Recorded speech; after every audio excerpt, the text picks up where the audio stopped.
नमस्कार दोस्तों, स्वागत है आपका हमारे इस पवित्र और रहस्यमय सफर में। आज की कहानी केवल एक पुरानी कथा नहीं है, ये उस अटूट विश्वास की कहानी है जो भय से भी बड़ा होता है।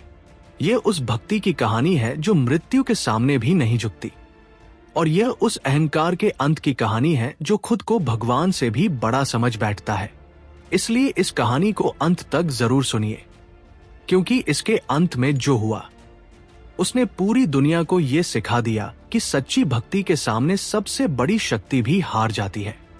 बहुत समय पहले की बात है, जब धरती पर असुरों का प्रभाव बहुत बढ़ गया था। उसी समय एक अत्यंत शक्तिशाली असुर राजा था जिसका नाम था हिरण्यकश्यप। उसका साम्राज्य बहुत विशाल था और उसकी शक्ति इतनी अधिक थी कि देवता भी उससे भय खाते थे। लेकिन उसके भीतर एक ऐसी आग जल रही थी जिसने उसे क्रूर और निर्दयी बना दिया था। उस आग का कारण था भगवान विष्णु, क्योंकि उसके भाई हिरण्याक्ष को भगवान विष्णु ने वराह अवतार लेकर युद्ध में पराजित कर दिया था। उसी दिन से हिरण्यकश्यप के मन में बदले की ज्वाला जलने लगी। उसने ये प्रण ले लिया कि वह भगवान विष्णु से बदला लेकर रहेगा और पूरी दुनिया से भगवान का नाम मिटा देगा। लेकिन वह जानता था कि देवताओं से टक्कर लेने के लिए उसे साधारण शक्ति से कहीं अधिक शक्ति चाहिए। इसलिए उसने एक ऐसा निर्णय लिया जिसने पूरे ब्रह्मांड को हिला दिया। उसने घोर तपस्या करने का निश्चय किया। वह घने जंगलों में चला गया। उसने भोजन और जल त्याग दिया। वर्षों तक वह एक ही स्थान पर खड़ा रहा। समय बीतता गया। उसका शरीर सूखने लगा। उसके शरीर पर दीमकों के टीले बनने लगे, लेकिन उसकी तपस्या नहीं टूटी। उसका ध्यान केवल एक ही लक्ष्य पर था, ऐसी शक्ति प्राप्त करना जिससे उसे कोई पराजित न कर सके। अंततः उसकी कठोर तपस्या से प्रसन्न होकर सृष्टि के रचयिता ब्रह्मा उसके सामने प्रकट हुए।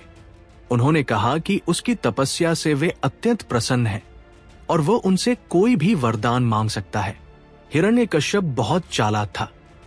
उसने अमरता नहीं मांगी, बल्कि उसने ऐसा वरदान मांगा जिससे उसे कोई भी मार न सके।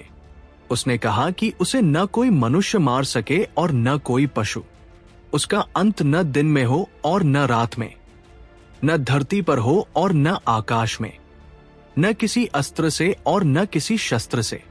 ब्रह्मा जी ने उसकी तपस्या से प्रसन्न होकर उसे ये वरदान दे दिया, और यही वरदान आगे चलकर उसके अहंकार का कारण बन गया। अब हिरण्यकश्यप पहले से भी अधिक शक्तिशाली हो चुका था। उसका अहंकार इतना बढ़ गया कि उसने खुद को ही भगवान घोषित कर दिया।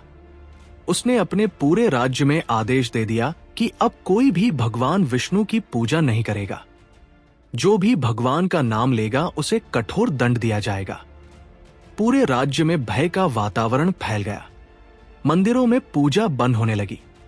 लोग डर के कारण भगवान का नाम लेना छोड़ने लगे। हर जगह केवल हिरण्यकश्यप का ही नाम सुनाई देने लगा।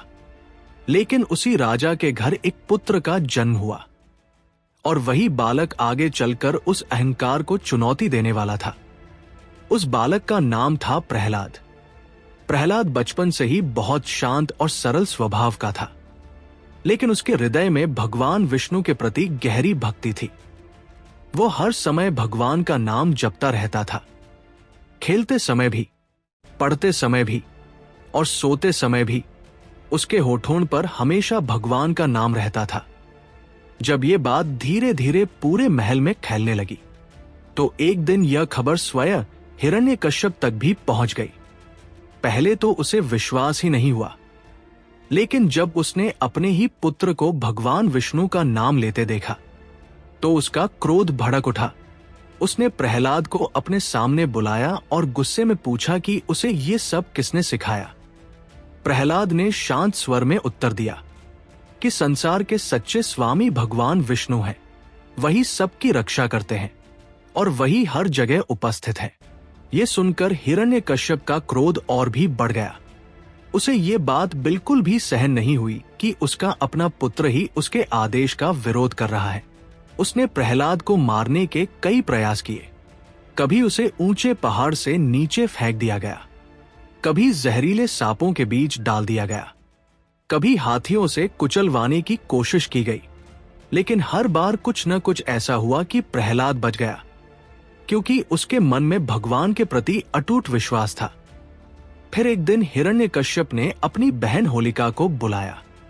होलिका को वरदान था कि आग उसे जला नहीं सकती। उसने प्रहलाद को अपनी गोद में बैठाकर अग्नि में बैठने का निर्णय लिया, लेकिन हुआ कुछ ऐसा जिसकी किसी ने कल्पना भी नहीं की थी। जैसे ही आग की लपटें तेज हुई, होलिका जलने लगी और प्रहलाद सुरक्षित बैठा रहा, क्योंकि सच्ची भक्ति की रक्षा स्वयं भगवान करते हैं। अब हिरण्यकश्यप का क्रोध सीमा पार कर चुका था। एक दिन उसने प्रहलाद को अपने सामने बुलाया और क्रोध में पूछा, अगर तुम्हारा भगवान हर जगह है तो क्या वह इस खंभे में भी है?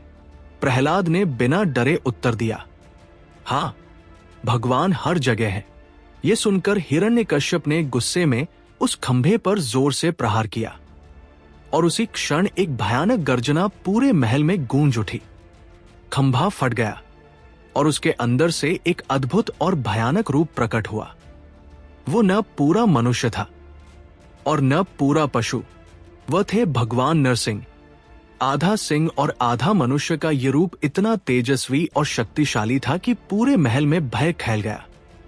भगवान नरसिंह ने हिरण्यकश्यप को पकड़ लिया।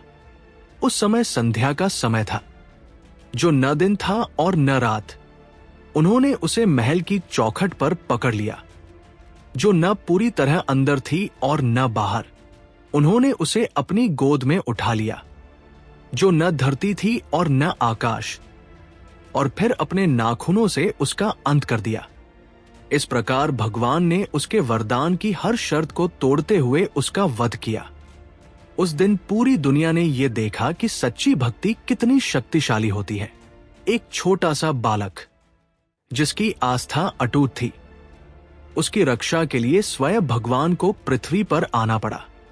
ये कहानी हमें सिखाती है कि चाहे परिस्थितियां कितनी भी कठिन क्यों न हो, अगर विश्वास सच्चा हो तो भगवान हमेशा अपने भक्त के साथ खड़े रहते हैं। तो दोस्तों, अगर आपको भगवान की ऐसी ही अद्भुत और प्रेरणादायक कहानियां सुनना अच्छा लगता है तो इस वीडियो को लाइक जरूर करें, अपने दोस्तों और परिवार के साथ शेयर करें, और अगर आप हमारे चैनल पर नए हैं तो चैनल को सब्सक्राइब करके बेल आइकन जरूर दबाएं और कमेंट में जरूर लिखें, जय श्री नरसिंह भगवान। फिर मिलेंगे ऐसी ही एक और अद्भुत और रहस्यमयी कहानी के साथ। धन्यवाद।